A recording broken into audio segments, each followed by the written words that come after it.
Hi, this is Val Henry Guillaume, and I am making this video because I believe that it's in the public's best interests to do so.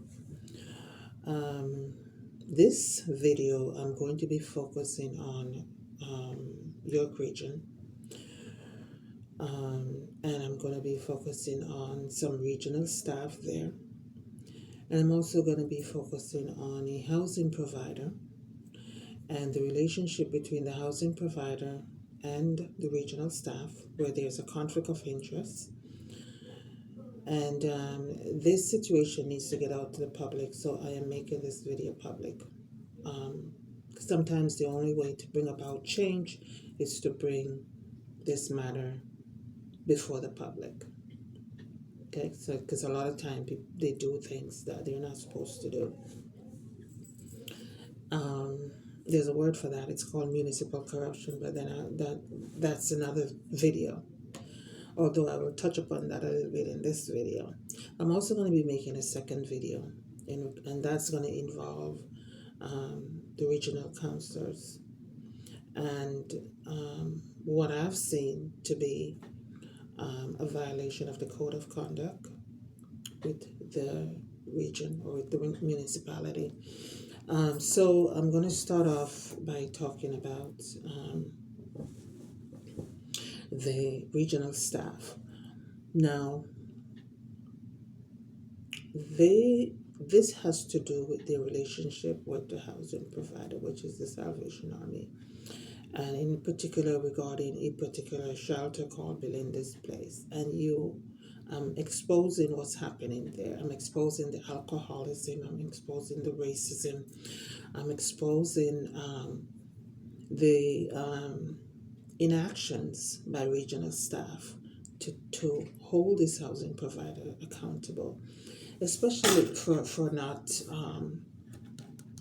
adhering to their contract with the region, because that's really basically what it boils down to.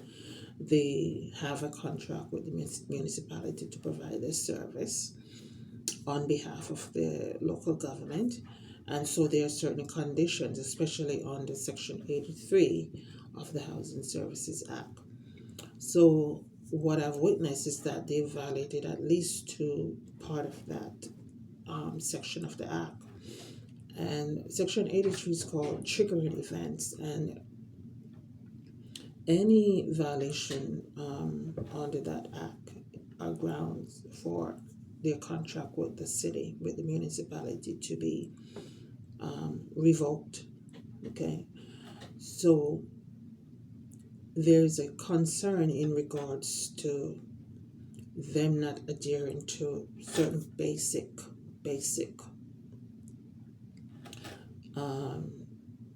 mandate for the operation of the shelter, such as not allowing racism there, such as and other discriminatory practice, which is very, very prevalent there. There's preferential treatment that's being given to the white residents. Black residents are also targeted there by not only by the residents but also by the management, and that would include the director, whose name is Frederick Alfonso, and also some coordinator by the name of Ailey Betts. This is very, very serious, okay? Because if you're in such a position of trust where there's some powers that goes with it, it's extremely important how you deliver that service. It's extremely important your interaction with the people there. It's extremely important that you remember that there's a human rights code that you need to follow. Plus also the terms of your contract with the region. Okay.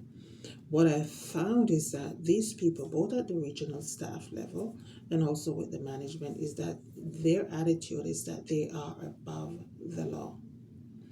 They can ignore certain terms of the contract as far as the responsibilities and the rights of the housing provider, and the regional staff will overlook it because the residents are not regarded as anyone of importance.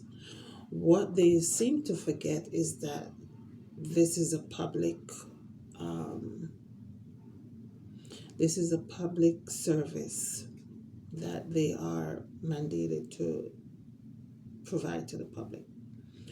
This is also a building that is operated by the government, by the municipality. But their attitude is that we can just hand out these contracts to this housing provider, and it doesn't matter what they do, we're still gonna not hold them accountable. This is where corruption comes in.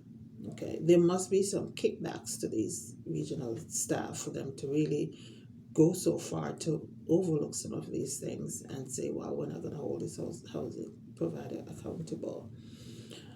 When it comes to abusing residents and abusing their rights, that's a major, major thing. And that's what's happening there.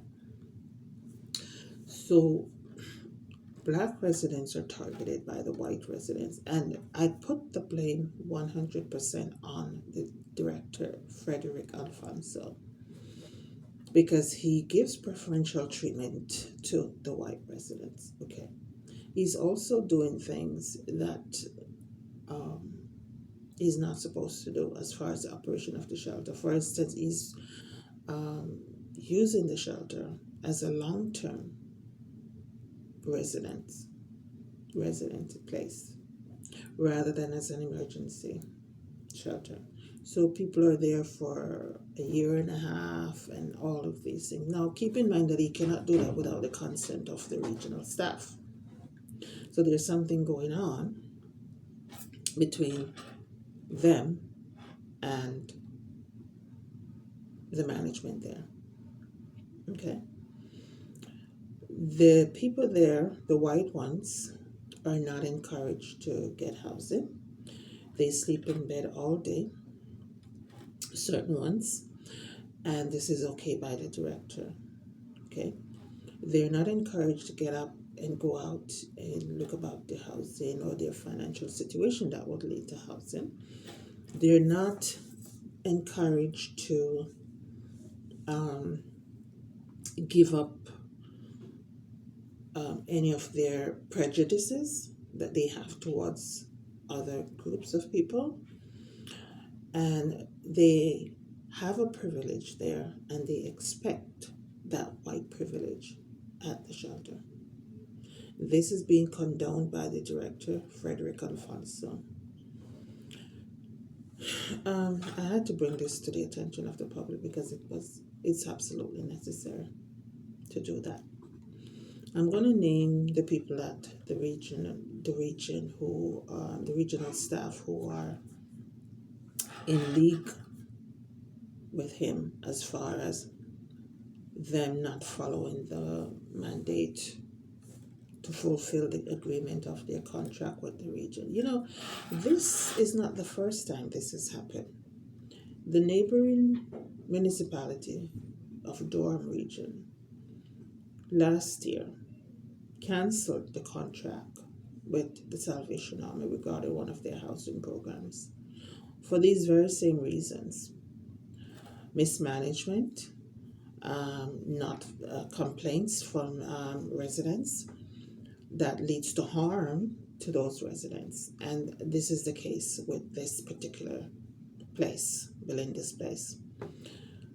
The complaints are serious enough because it leads to harm, whether it's the verbal abuse that the residents are subjected to when these white residents are so intoxicated that they spew all of these verbal abuse towards the Black residents in particular, including myself. And so a lot of times when you're at these places, you're already a vulnerable person, but people don't know what to do. They're not like me that will go and come and make a video and talk about these things. They don't know about their rights under the law and things like that.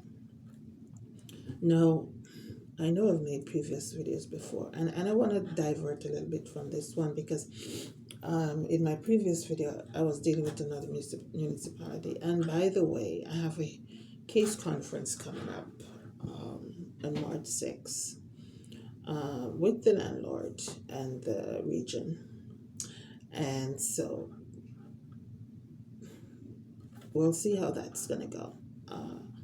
Because I was robbed from my housing situation with that. So the case conference to set dates and things like that. So we're going to be dealing with a lot of issues with that one coming up. I'm not sure how I feel that it's going to go before the same judge, but I'm looking forward to the case conference that's coming up between the landlord, Park Property Management, and the Region of Peel and the judge, because this has to move forward in the court. Okay, so going back to my situation now, I don't like to see corruption happening because we don't benefit from it. This is what's happening, where the regional staff is allowing these housing provider to do whatever it wants. It doesn't have to respect the management there, Frederick Alfonso. And I'm even going to mention the director now, the executive director, Rochelle Saunders, because she's their executive director. They don't have to respect the Human Rights Code. They don't have to stop their discriminatory practices, such as giving preferential treatment to the white resident. They don't have to stop turning the shelter into long-term residence for people who are there not looking for housing, not doing anything, just sleeping all day. They do all kind of things there that they're not supposed to be doing. That's not a part of their contract with the region, okay? Their purpose is to help the resident to get the housing and to move on, okay? They're not doing that. They're not doing that. If you don't have the incentive on your own to get up and go out and look about your finances and look about your housing situation, they will just let you stay there with your pets, because they allow, it's not a shelter for pets, but they allow people there, the white ones who have pets, to stay there. There was a situation a few days ago, and I'm a pet owner, so obviously that really resonated with me. There was a situation there where there was a pet, one of their pets, that was crying in the hallway at 2:30 in the morning, So that was one situation, because that was not supposed to be. And the owner was not able to look after that animal. Okay, it was outside and it was crying, and it wasn't a good situation. So, and there's another, I don't even want to get into that right now, but it should be, because it's not part of their contract with the region to do that, okay? One particular staff told me that it's not the staff position to make sure that the little animal has food and water in the room. And that bothered me, because if something happened to the resident where that person cannot look after that animal, then they don't intervene. So that's one concern. The other concern is that the preferential treatment, the racism. This is all being perpetrated by the director, and I have to mention it because this guy cannot separate his personal feelings from his professional conduct, or to do his legal duty, okay?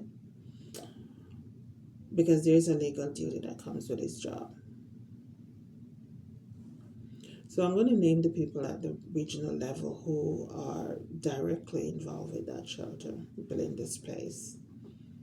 And when I say directly involved, they are involved in whatever decisions that they make.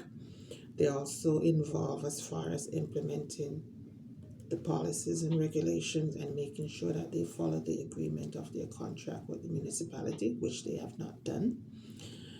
And so this starts with the complaints person, Tonil Lampasona, and she's supposed to be the complaints and transparency person that the residents there should be able to go to with their complaints. Above her is Monica Sengoy, and above her is Monica Bryce. And it's unfortunate now, the general manager above all of them is Kevin Powell, and also Lisa Gonzalez, who is the commissioner of Community and Health Services. And then above them is you have the CEO, Erin Mahoney. These people act as if they are above the law. They act as if they are the law themselves. They act as if they are above reproach. They act as if they can be charged with breach of public trust. They act as if someone could not bring a liability case against them for what they have done or haven't done, as far as their legal duty to the residents of the shelter. As I said, they treat people as if you are uneducated, and that they run the show, and that whatever they say goes, even if it means breaking the law, even if it means doing things that goes against their code of conduct or their legal duty or the law itself, such as under the Human Rights Code, for instance, discrimination and things like that. So they are a law unto themselves. And I feel like they need to be reminded that they are just like everybody else, that they have a job, and that they need to carry out that job in a manner that benefits the public, including benefiting the residents there. That's not what's happening. Okay? So my take on that is, why should the public pay for their legal defense if there's a civil claim filed against them? You know? Why should they continue in their position when it's, instead of representing the interests of the public, they are representing the interests of the housing provider and to protect their relationship with the housing provider and themselves? This should not be happening. It's called municipal corruption. I'm sure there are kickbacks to this. I am sure there are mismanagement of funds. I am sure there are mismanagement of the services. And this is what happened with Durham Region, as I mentioned earlier. Them finding out that the housing provider, which is the same as the housing provider for this particular shelter building this place, did not live up to the terms of the agreement with the city, with the municipality. And as a result of that, Durham Region did not continue with its contract with them. I'm saying that this is the same exact situation with York Region, involving the same housing provider, the Salvation Army. And I was asking some questions, some legal questions, because, for instance, what it's called, I've come across a situation where it's called Salvation Army Housing York Inc.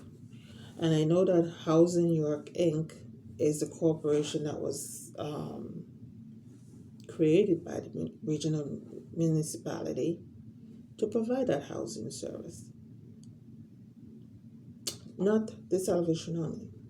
So there's some clarification that needs to go there. That will come up later. But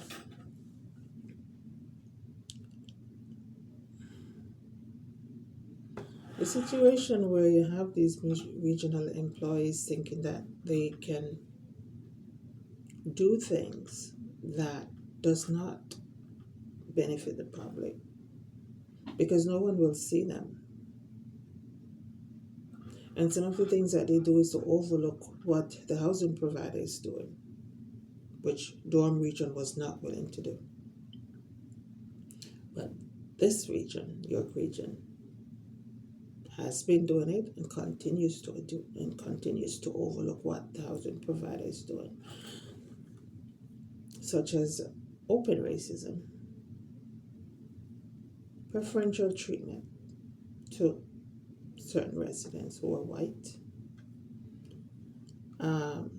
horrible abuse of alcohol, where I believe at least 3-4 people have been really reprimanded because of having alcohol on the premises in their room. And that's only because people put pressure on the region to do something about it. Because, as I said, when they become intoxicated, they would have the alcohol in their room. And this is not good. And drink the alcohol on the premises and then singing loudly at 2 o'clock in the morning or being verbally abusive, and no, the director doesn't do anything about it until you go to the region. They're not giving warnings, they're not disciplined, nothing is done. So this is a public concern. Why are they allowing those people to have alcohol in their rooms, which is now going to endanger the safety of other residents there, because then it opens them up to verbal abuse and they cause a disturbance? And why aren't they helping these people to get go to rehab or something? Instead of condoning their actions like that.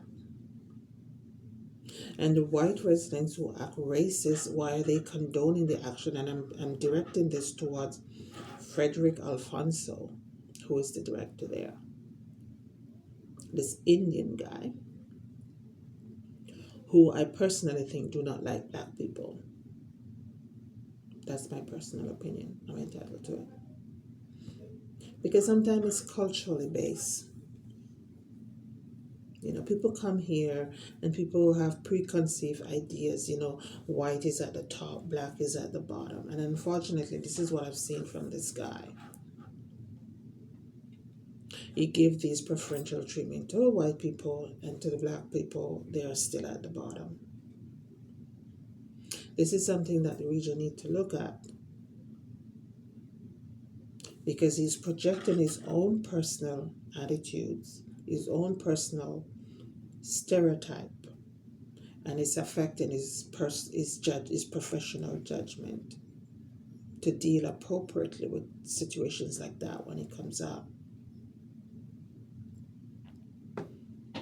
This just opened them up to liability issues, or even complaints with the Human Rights Tribunal. They're not enforcing the Human Rights Code, even enforcing the law. Everybody's equal before the law. And even under the charter, equal benefit and protection of the law. That's not going on there. So I wanted to make this video because I feel like it's necessary to bring it to the public's attention, because the relationship between the regional staff and the management there have come into question. They're not enforcing the Human Rights Code. They're not making them accountable for holding up their end of the bargain as far as their contract agreement with the municipality, unlike Durham Region, who said, I've had enough complaint about you, all of these things, I'm not going to let you continue with this program. And think about it, there's such a vast need for this service that when you do things that are so biased and prejudiced, you're really excluding a lot of people from benefiting from the service. This is the basis of it. The way they run the housing program, they're excluding a lot of people from having access to the program and from benefiting from the program. And the people at the region are saying they can do whatever they want. Instead of taking the attitude of Durham Region and the other places that's saying, okay, we're going to hold you accountable. You did not hold up to your end of this agreement. They're willing to overlook it in York Region. These staff, such as Monica Sangoy, Monica Bryce, and they're not even letting it go to the top. And if they're aware of it, if Kevin Paul is aware of it, if Lisa Gonzalez or Erin Mahoney is aware of it, they also take the same side as these people below them, which is that we're letting them do whatever they want to do. Well, you can't do that without legal consequences. People are going to enforce their rights.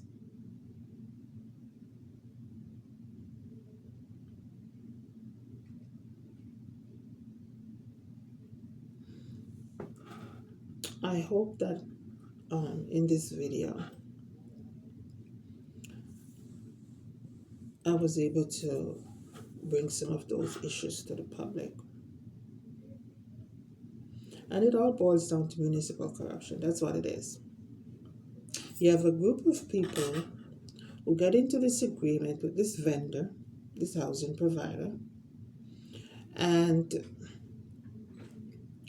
they just let them run loose, do whatever you want, run the program any way you want, whether it benefits the residents or not, whether it benefits the public or not. Tell me, how is it that them allowing alcohol consumption on the premises, allowing people to have alcohol in their rooms, allowing them to be verbally abusive when they're so drunk and intoxicated, allowing them to disrupt people in the middle of the night because they're singing loudly on the top of their voices. I'm not kidding you. This is true.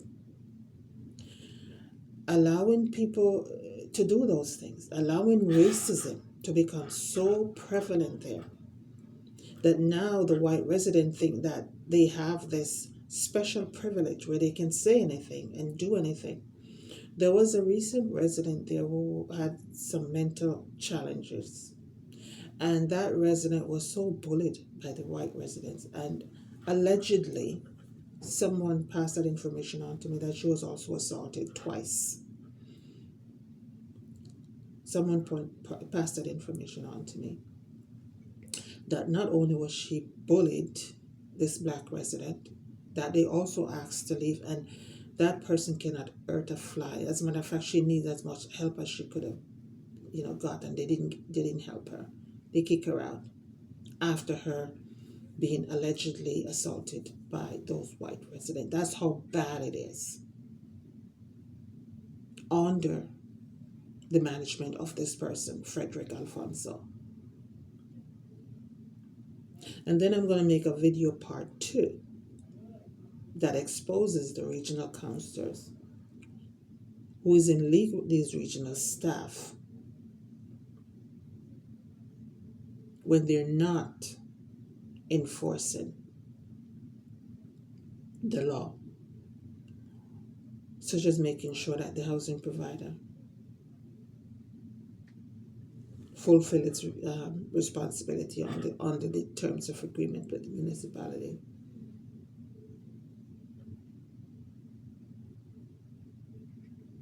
Because in the end, the public doesn't benefit and the residents doesn't benefit. It has to be a service that is equally beneficial to all of the persons there, not just some, all.